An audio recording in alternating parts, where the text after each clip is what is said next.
Bom dia a todos, a paz seja com todos, amém? Vamos iniciar mais uma aula da Escola Bíblica Quadrangular. Está percebendo que o cenário mudou um pouco, né? Estamos mudando de Antigo Testamento para Novo Testamento. Mas antes de mais nada, vou me apresentar. Meu nome é Silvio Ronaldo, eu sou professor da Escola Bíblica Quadrangular aqui em Campo Limpo Paulista, a sede no Jardim Santa Lúcia. Deixo um abraço para o nosso pastor Gildo, nossa pastora Margarete, e quero agradecer também, tornar público o meu agradecimento ao Marcelo, que vem sendo essencial e pontual na transmissão dessas aulas. Marcelão, valeu, obrigado. Vamos começar com uma oração? Amado Deus, poderoso Pai, em nome do Teu Santo Jesus, Pai, nós lhe agradecemos pela oportunidade que o Senhor nos dá de estarmos aqui aprendendo mais de Ti, aprendendo, tendo mais conhecimento, Deus. Ó Pai, em nome de Jesus eu lhe peço que o Senhor venha nos esvaziar de toda a escama, de toda a cegueira, Senhor, espiritual, que nós possamos verdadeiramente estarmos abertos para receber a Tua palavra. Para isso eu convido o Espírito Santo, Pai, para ser o nosso professor e que nós venhamos ser apenas ferramentas e instrumentos de Ti. Deus, em nome do Seu Filho Jesus, abençoe essa rica aula para a honra e glória do Teu santo nome, Senhor. Amém. Amém. Vou começar de uma forma diferente. Qual foi a última vez que você ouviu ou assistiu na televisão uma propaganda de cigarro? Silvio, na escola bíblica falando de cigarro. Isso mesmo, estou falando sobre isso. Qual foi a última vez que você viu uma propaganda na televisão de cigarros? Puxa, deixa eu fazer minhas contas. Não lembro mais, Silvio. Silvio, eu sou novo, eu nem lembro. Nunca vi, tinha propaganda de cigarro na televisão? Sim. Desde 1998, nos maços de cigarros, é obrigado, o Ministério da Saúde obrigou aqui no Brasil a seguinte frase: fumar é prejudicial à saúde. Então, desde 98, existe essa frase nos maços de cigarro. Posso falar com propriedade que eu fui um fumante, graças a Deus estou liberto disso. Mas a partir do ano 2000, a partir do ano 2000 foi decretada uma lei que no Brasil se tornou proibido, né, veicular cigarro em propagandas televisivas, né, e outros meios de propaganda. Então o que acontece? Todos sabíamos que o cigarro fazia mal, mas não se tomava providência e as pessoas não eram impactadas.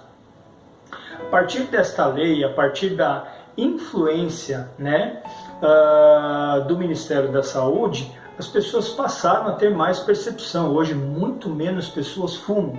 Bem pouquíssimas pessoas fumam em relação na década de 80, de 70, de 90, né? E quem tem um pouquinho de idade igual eu sabe disso. Então, o que eu quero dizer com isso? Nós vamos entrar agora no Novo Testamento a partir do livro de Mateus. Tá? Então, o que acontece?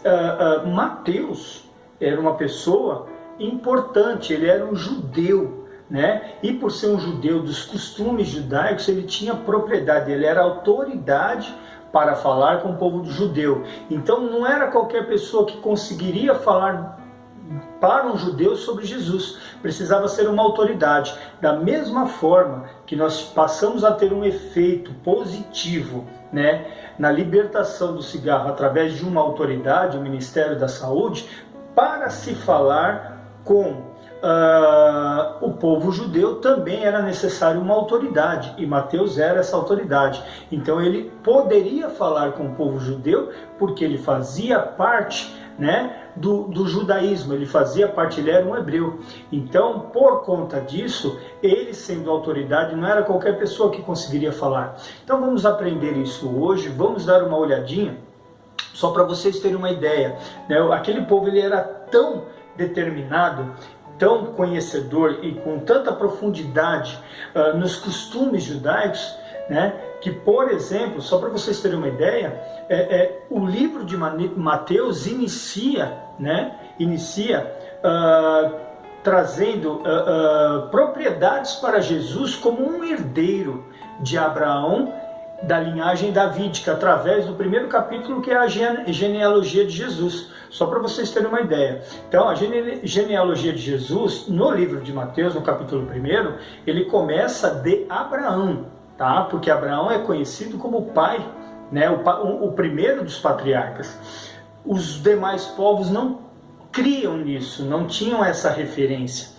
Tanto é que se a gente pegar para os outros povos, não os hebreus, para os outros povos, a gente pegar a genealogia de Jesus, ela não começou em Abraão. Por quê? Porque os outros povos, gregos, romanos, gentios, não criam em Abraão como herdeiro de Deus. Então precisou trazer a genealogia até lá atrás, no início da criação, em Adão. Isso você pode conferir lá no livro de Lucas, no capítulo 3. Tá? Então, existem essas diferenças de reconhecimento quem é quem no povo, como povo de Deus. Amém? Para não perdermos, isso é só uma introdução da nossa aula, nós vamos entrar no livro de Mateus, para não perdermos, né, o nosso hábito. Então, vou pedir duas coisas. Primeira, papel e caneta na mão. Nós vamos ter muitas referências do livro de Mateus, mas como nós não distribuímos a apostila, vai ficar só com o monitor e comigo, então, por favor, papel e caneta na mão, dá tempo, é rapidinho, enquanto a gente vai cantando a música dos livros da Bíblia. E você já decorou a sua? Se não decorou, é um bom momento para treinar. Até já, fique com a música.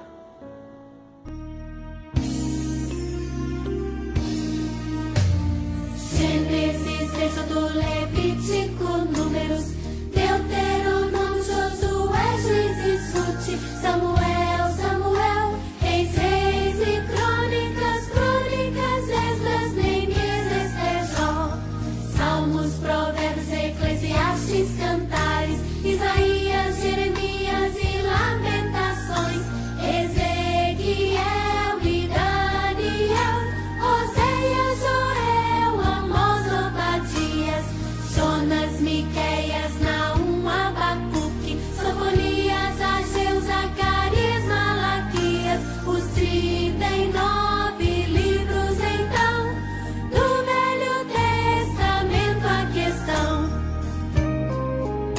Mateus, Marcos, Lucas e João, Atos, Romanos, Coríntios, Gálatas, Efésios, Filipenses, Colossenses, Tessalonicenses, Timóteo, Tito, Filemon, Hebreus, Tiago, Pedro, João, Judas e Apocalipse de João, os 27 livros então do Novo Testamento a questão. E aí, voltamos? Já decorou a música? Os livros da Bíblia? Espero que sim. Continue treinando. Hoje nós vamos mudar a nossa apostila, né? Ninguém ainda tem apostila, somente eu, por enquanto, tá? Vamos estudar o livro de Mateus. A lição é 6 aqui pelo seguinte, tem 5 lições de introdução. Mas como o objetivo da gente era estudar livro a livro, eu pulei essa introdução para um outro momento, tá? Continuando, vamos lá. O alvo da lição, saber identificar as especificidades do Evangelho de Mateus, encontrar os temas mais importantes ensinados por Jesus. Sentir, apreciar a importância de toda a Bíblia para provar quem é Jesus. Ao término da aula, nós vamos fazer um estudo, um texto que mostra Jesus em todos os livros na Bíblia inteira, tá? Agir, usar os ensinamentos dos sermões de Jesus como regras para a vida. Ok. Então vamos lá. Introdução. Mateus é o livro que abre o grupo dos 4 evangelhos, né? Eu gosto de dizer que não é o grupo dos 4 evangelhos. É um evangelho com 4 evangelistas, cada um falando para um povo específico, ok?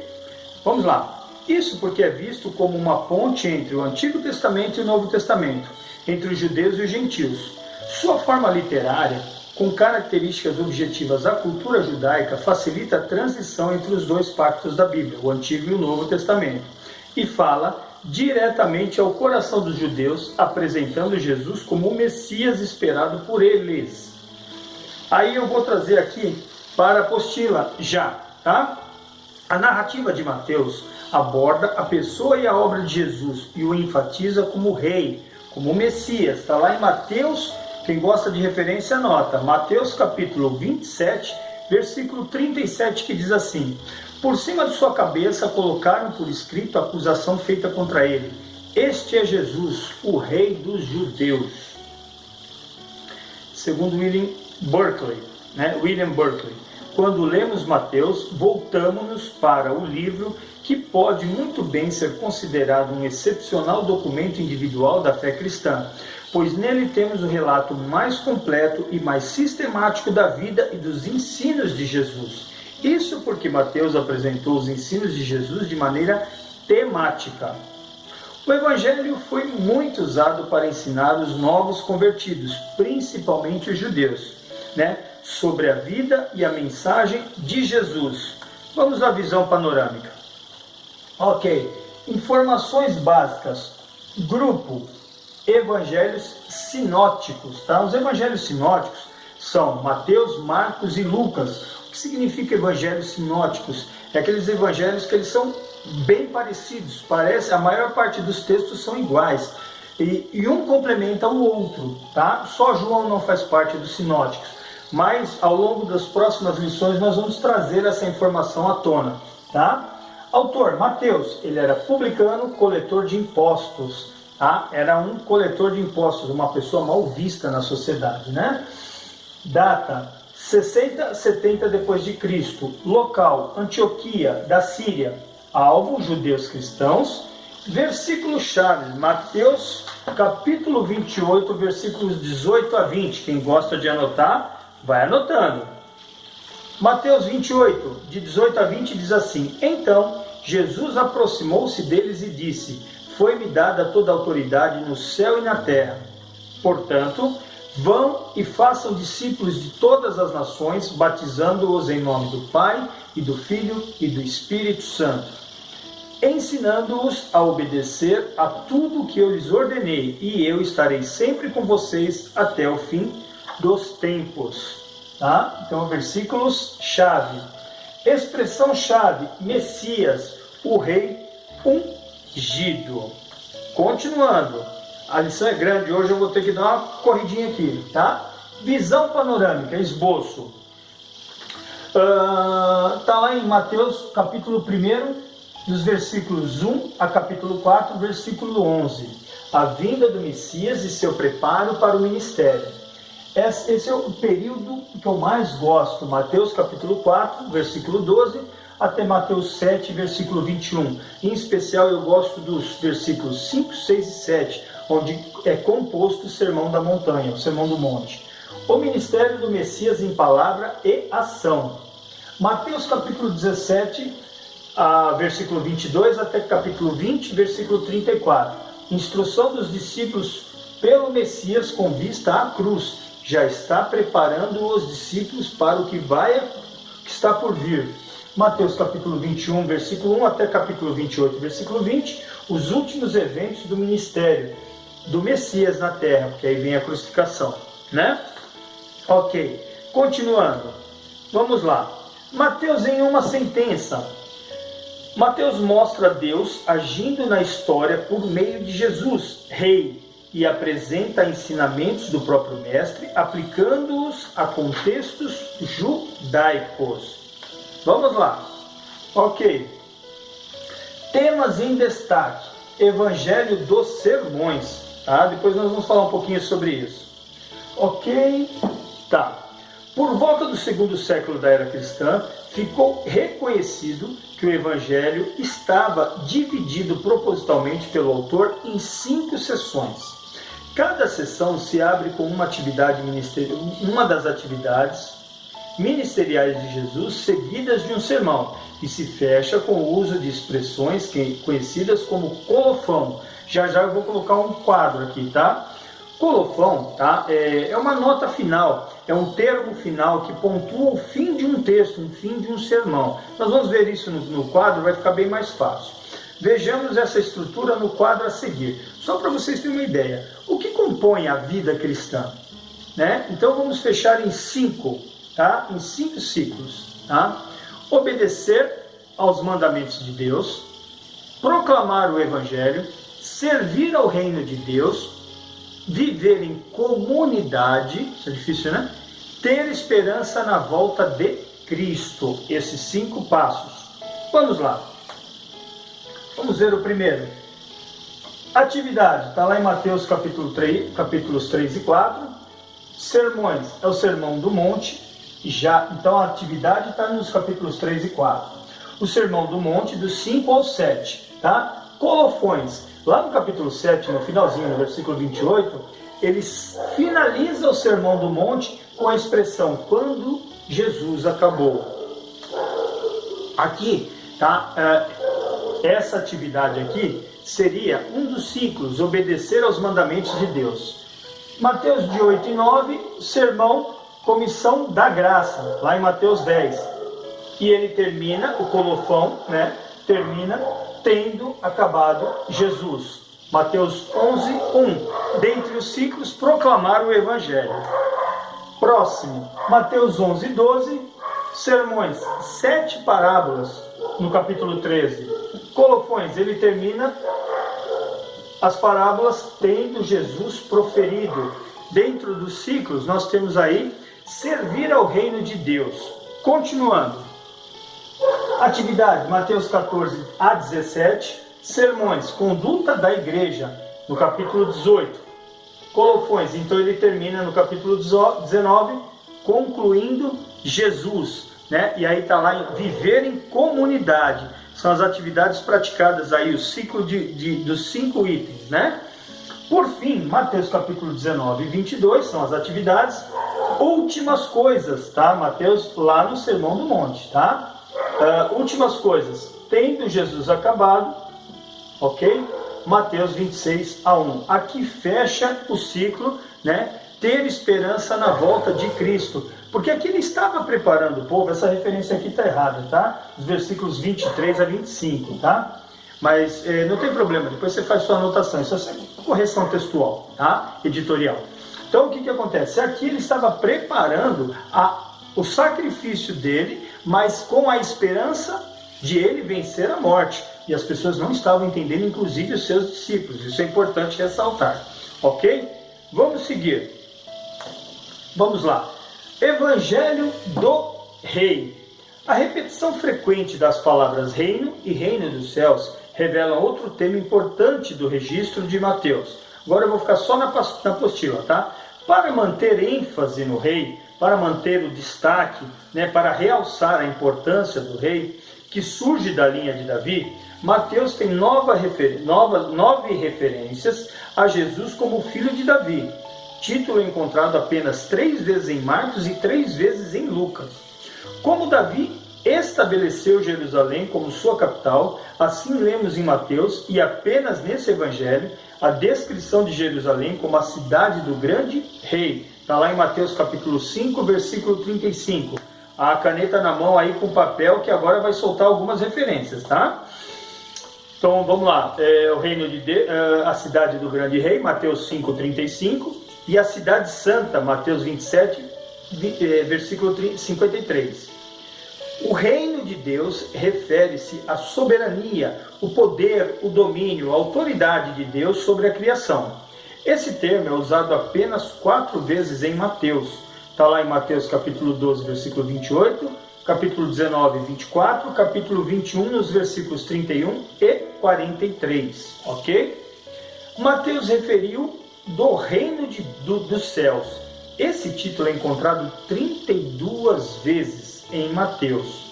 A palavra reino, com adjetivos qualificativos e pronomes, é usada cerca de 60 vezes em Mateus, para intensificar a importância do conceito de realeza de Jesus rei. Importante, tá? Ele estava falando com um povo específico do qual ele fazia parte dos costumes. Não podemos esquecer disso. Não há motivo para colocar em dúvida que Jesus é o grande rei desse reino. Nós temos duas referências em Mateus capítulo 2, versículo 2 e também em Mateus 16, 28, que eu reproduzi aqui.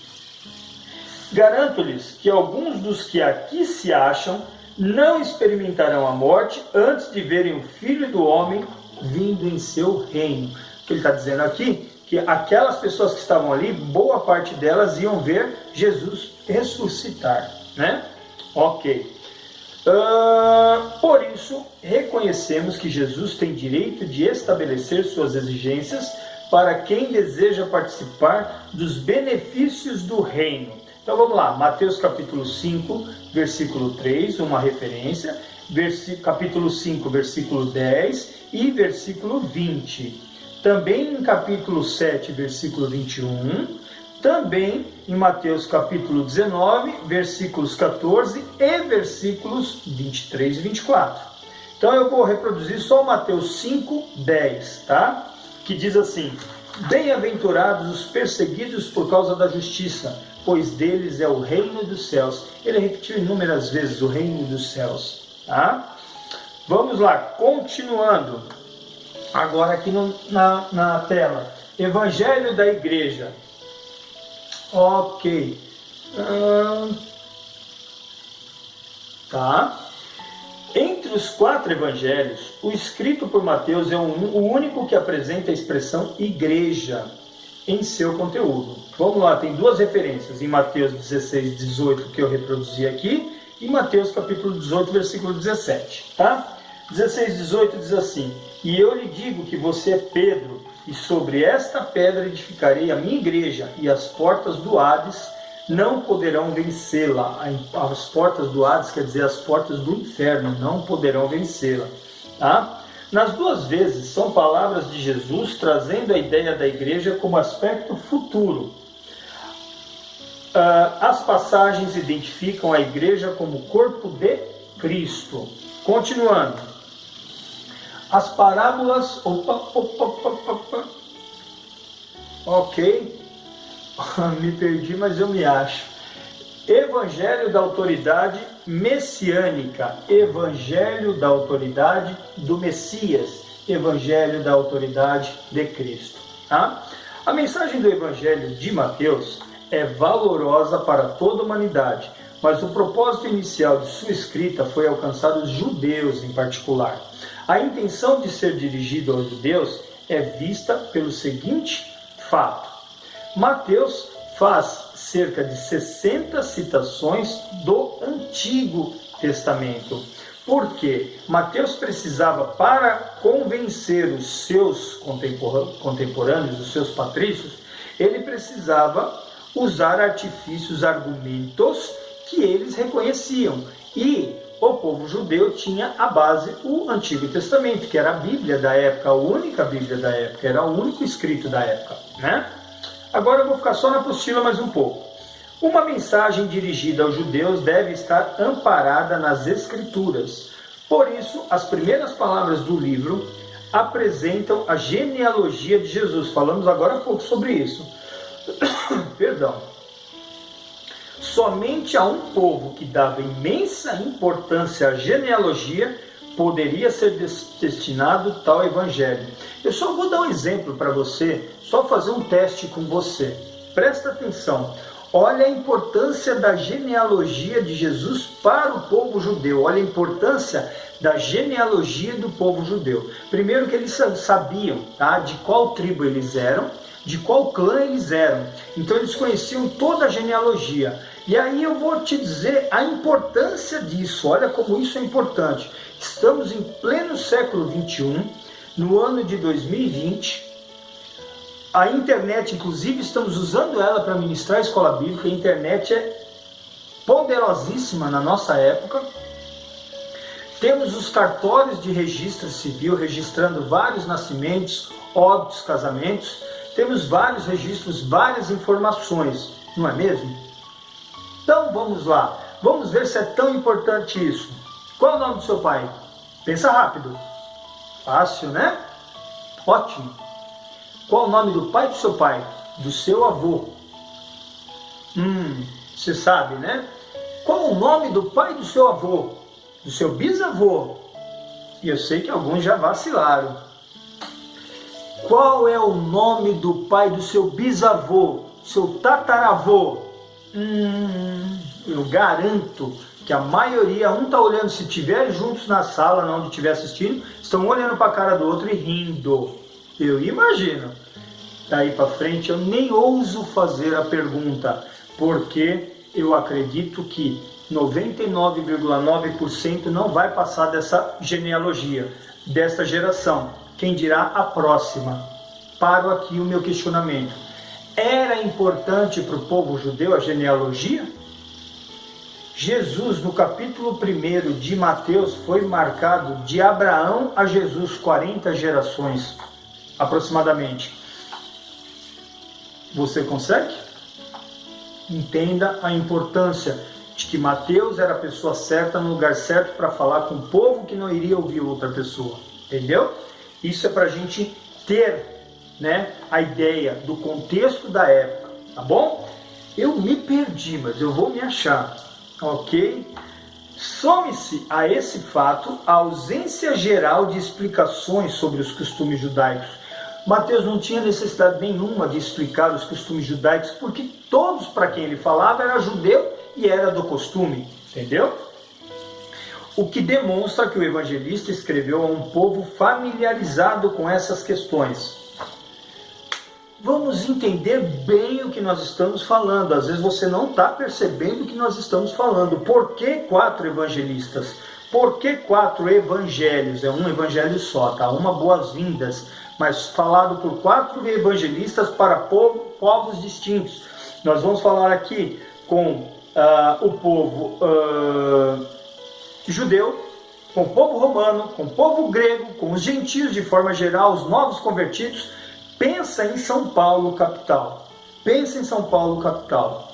Gente, São Paulo, capital, estatisticamente falando, vive menos paulistanos. Para quem não sabe, paulistano é o que nasceu na capital. Paulista é quem nasceu no estado, tá? Tem menos paulistanos morando na capital do que a população em geral. Olha quantas colônias tem lá. Ali tem libanês, tem japonês, tem chinês. Vamos dar um exemplo? Barra Funda, povo boliviano. Bom Retiro, povo chinês. Liberdade, povo japonês, né? O Bom Retiro era de um povo italiano, depois entrou o povo chinês, o Bexiga, que é tudo italiano. Então, olha quantas pessoas, quantas nacionalidades, quantas colônias tem dentro da capital. Imagine que cada um, e dentro do nosso Brasil, que é imenso, nós temos pessoas do sul, pessoas do sudeste, que são da capital, que são do estado e que são de outros estados, né? Pessoas do centro-oeste, pessoas do nordeste, pessoas do norte, cada um com a sua regionalidade, com formas diferentes de lidar, de tratar, de vestir, de comer, de se aculturar, de servir a Deus, né? E não servir a Deus, enfim. Então, olha que miscigenação de raças, de povos que a capital tem. Isso acontecia em Jerusalém na época de Jesus. Então ali tinha gregos, tinha romanos, tinha judeus e tinha outros povos da região também. Então, só para vocês terem uma ideia, Mateus estava falando com propriedade sobre o ministério de Jesus para judeus. Sintonizamos aí tudo? Vamos lá. Nem vou falar que eu me perdi, mas eu me acho. Ok. Eu me perdi feio agora, hein? Mas tá bom, vamos lá. Ok? Achei. O grande propósito de Mateus era comprovar que Cristo é o Messias, investido de toda a autoridade divina. Papel e caneta na mão. Cristo afirmou a respeito da lei: ouvistes que foi dito, está lá em Mateus capítulo 5, versículos 21, 27, 31, 33, 38, 43. Parece conferência aqui da Telecena, né? Daquelas brincadeiras do SBT, né? Eu, porém, vos digo, Mateus capítulo 5, versículos 22, 28, 32, 34, 39 e 44. Quem não está conseguindo anotar todas as referências, depois pode voltar à aula e anotar com calma, tá? Sobre o templo, ele disse: aqui está quem é maior que o templo. Mateus capítulo 12, versículo 6. Ainda falou sobre o sábado. O Filho do Homem é o Senhor do sábado. Mateus capítulo 12, versículo 8. E sobre profetas: eis aqui está quem é maior do que Jonas. Mateus capítulo 12, versículo 41. E confirma sua autoridade de rei, dizendo: eis aqui está quem é maior do que Salomão. Mateus capítulo 12, versículo 42. Só lembrando que todos esses costumes, esses profetas e esses reis, todos os judeus conheciam. Então Mateus falava com tranquilidade, sem ter que explicar quem é Salomão, quem é Jonas, quem é o dono do sábado e quem não é. Eles já viviam isso, entende? O grego, o romano não ia entender nada disso. Por isso foi feita uma outra linguagem. Por isso foi escrito por outro evangelista numa linguagem mais para o povo. E cada um nós vamos tratar particularmente, ok? Vamos lá. Vamos entender o que é ensino temporal e ensino atemporal. Olha, não é para atravessar a rua sozinho. Para quem nós falamos isso? Para uma criança, que a gente tem que dar a mão e atravessar. Temos essa necessidade de dar esse ensinamento para um adulto? Não, ele já aprendeu, já está dentro da cultura dele. Ele não precisa mais. Então esse é um ensino temporal. Você tem tempo para ensinar. Depois não precisa mais reforçar. Isso já está incutido na cultura dele, né? E não na maturidade. Vamos falar sobre atemporal. Os ensinos do Evangelho são atemporais.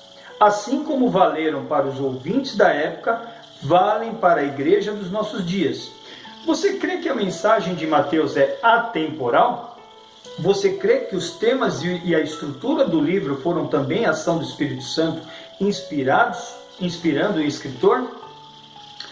O livro de Mateus, ele não tem data de vencimento. Os ensinamentos do Evangelho não tem data de vencimento, ele é vitalício, é para a vida toda, é para sempre. Desde aquelas pessoas daquela época para hoje, para nós e para os próximos que virão, para os nossos antepassados, é atemporal. Ela serve para a vida toda em qualquer época, entendeu? Ok, vamos a alguns ditados populares. Quem tem pressa? Come cru. E uns ainda falam, come cru e quente. Nós estamos nos referenciando ao que nesse sentido, né? A quem não tem paciência, quer fazer as coisas tudo às pressas, não sai mal feito, né? Outra, a pressa é inimiga da perfeição, exatamente. Outro ditado popular que se referencia a quem não tem paciência. Água mole e pedra dura, tanto bate até que fura. Perseverança. Se você tiver perseverança e insistir, você vai conquistar, você vai conseguir. É isso que está dizendo aqui. Vamos mais um. Quem com ferro fere, com ferro será ferido, né? Na verdade, quem colhe, planta, né? Só por que a gente está usando esses ditados populares? São coisas que marcam a cabeça da gente, que representa alguma coisa, algum ensinamento, alguma moral, né? Algum conhecimento. Então, os judeus, eles costumavam fazer os seus ensinamentos de forma com memorização. Então, por exemplo, eles costumavam dar ensinamentos, né, preparos, de forma de memorização. As parábolas eram um desses mecanismos, uma dessas formas literárias que eles usavam. E Jesus era o rei, o campeão, mestre em parábolas, né? Mestre literalmente em parábolas, né? Então vamos ver isso aí. Vamos lá dar uma olhada. Uma clara intenção de Cristo nas parábolas era tornar conhecidos e simples os mistérios do reino àqueles que estavam prontos para ele, assim como tornar obscuro os mesmos mistérios aos rebeldes. Vejam o quadro resumo das parábolas de Mateus capítulo 13. Lá no capítulo 13 tem várias parábolas.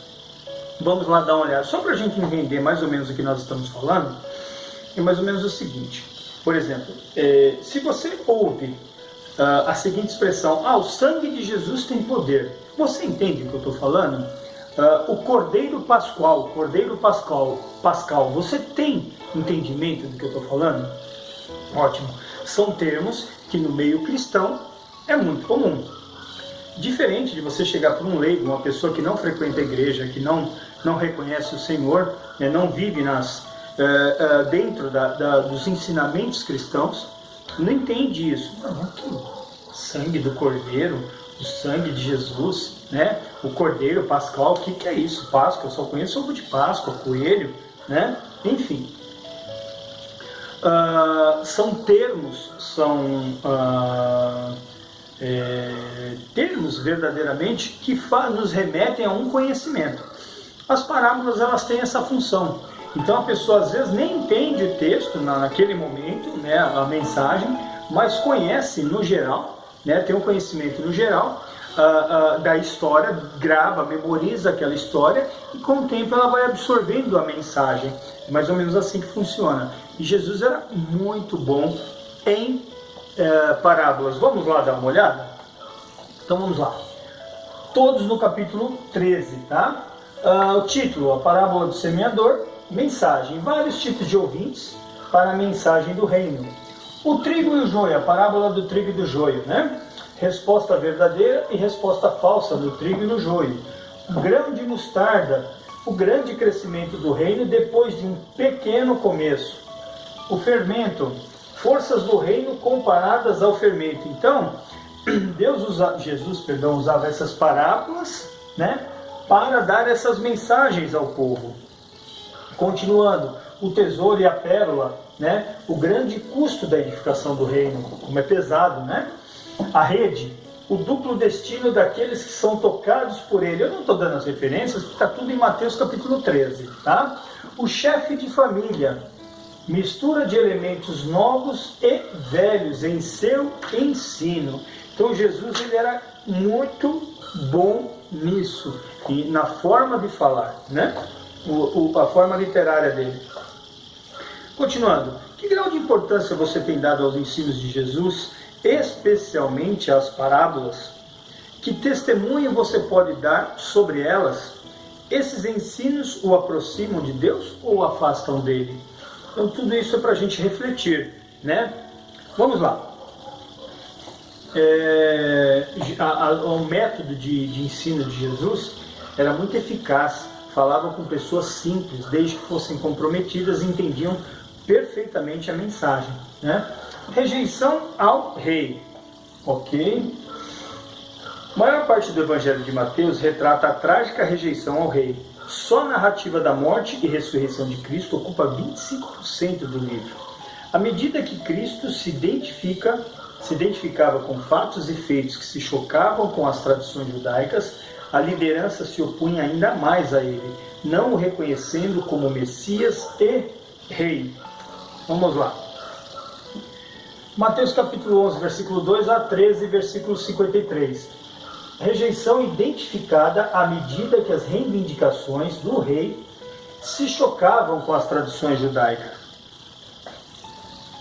Preparação para a rejeição definitiva ao rei. Mateus 13, 54 a 19, 2.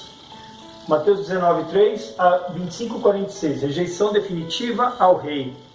E capítulo 26, 3 até 28, versículo 20. Evidência final da rejeição ao rei. Crucificação. Vou ficar mais um pouquinho aqui na apostila. Vamos lá. Mateus estava tentando mostrar ao povo que Jesus é o verdadeiro rei e que os judeus só poderiam sobreviver espiritualmente reconhecendo o reinado de Jesus Cristo. O reino messiânico, o reino de Jesus, o reino do Messias, né? Não é um reino racial, político ou nacional, é um reino espiritual. Mateus escreveu para ajudar os cristãos judeus a entenderem o significado de Jesus. Contudo, havia pouca esperança de que a nação como um todo reconsiderasse e tornasse para o cristianismo. Embora Mateus fizesse uma grande argumentação em favor de Jesus como o verdadeiro Messias de Deus. Vamos lá, mais uma mensagem aqui. Jesus foi um rei rejeitado pelos seus. Está lá em João capítulo 1, versículos 11 e 12. E tem sido rejeitado por muitos ainda hoje, infelizmente. Inclusive dentro das igrejas, porque muitas pessoas estão buscando, né, os privilégios do reino, né, as prosperidades do reino, mas não o comprometimento, né? Então muita gente tem rejeitado Jesus ainda hoje, inclusive dentro das igrejas. Quanto você rejeitou ou tem rejeitado o rei? Isso é uma reflexão, né? Se você ainda não se decidiu por Cristo, faça isso ainda hoje. Ah, Silvio, mas eu já me converti, já sou batizado e vou na igreja todo domingo. É lógico que agora nós estamos sem ir na igreja, mas assim, de uma forma genérica, né? Isso não é aceitar o rei como seu Senhor e Salvador, né? Isso é ser um religioso frequentador da igreja, é diferente. Aqui a pergunta é direta. Se você ainda não se decidiu por Cristo, faça isso ainda hoje. Isso é para todos, né?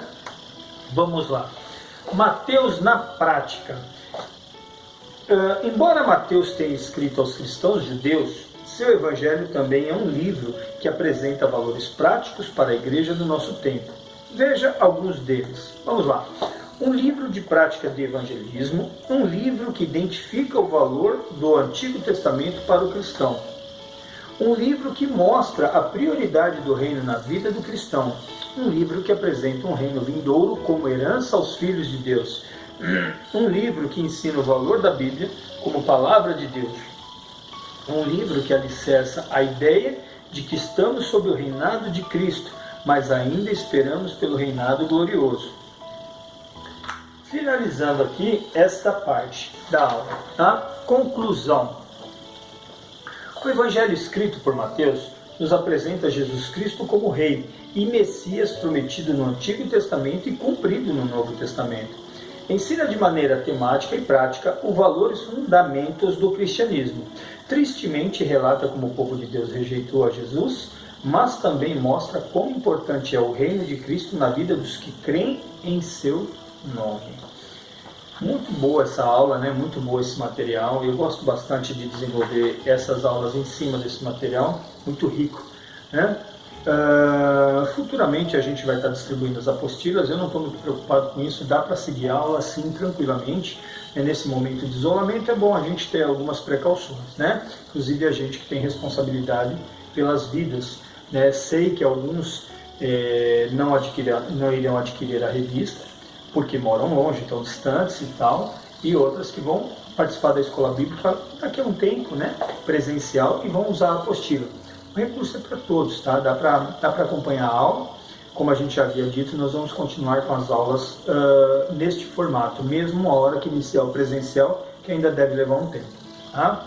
Mesmo quando voltarem os cultos, a gente não tem a pretensão de imediato começar a escola bíblica para evitar aglomeração, tá bom?